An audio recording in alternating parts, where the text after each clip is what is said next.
mean, she wasn't staying at her own apartment, so already she wasn't familiar with her surroundings. She'd found herself locked out early hours of the morning, and she tried to return to the apartment that she was staying in. Because she wasn't a resident, she didn't have the keys for the apartment, so she's just tried to climb around the railings to get back in. But as we know, it's 7 stories high. I think alcohol did have a play in it, so obviously you feel more confident. You think, okay, no, it's fine, I can just climb over this, it'll be okay.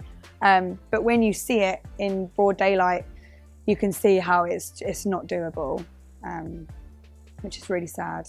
My main issue and what I see here when I work here is people on their own walking off because they find themselves lost. Their phones are normally out of battery.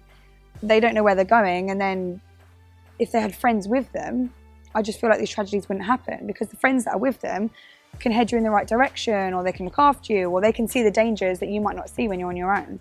I do think if Natalie had someone with her, or if the 2 boys that also died at Eden Rock had friends with them, I don't think it would have happened.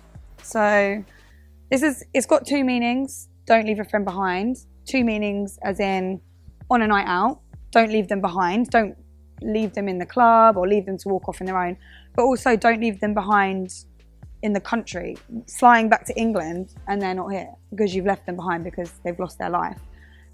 As discussed, this is mainly targeted at British holidaymakers, so it is a British campaign.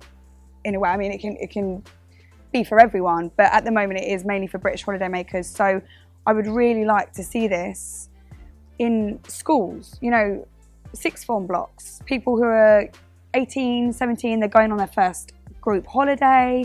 If they had this in an area in the school, you know, so people are aware and see it before they go on holiday. Yeah, so last night was a group of men. They were here for a stag do. Someone was getting married. And they were all from the ages of 40 plus, so 40, 50. And 4 of them couldn't even walk. And one of them just started, you know, walking off up the road on his own. I kind of pulled them back together, but I thought to myself, it's not just young holidaymakers. It's not just 17, 18-year-olds. It's the older men as well. I think maybe back home they don't go out as much. You know, you've got wife and kids, and then they come out here to Magaluf, and they're like, oh, freedom, and people just they lose their heads and they don't think of the dangers.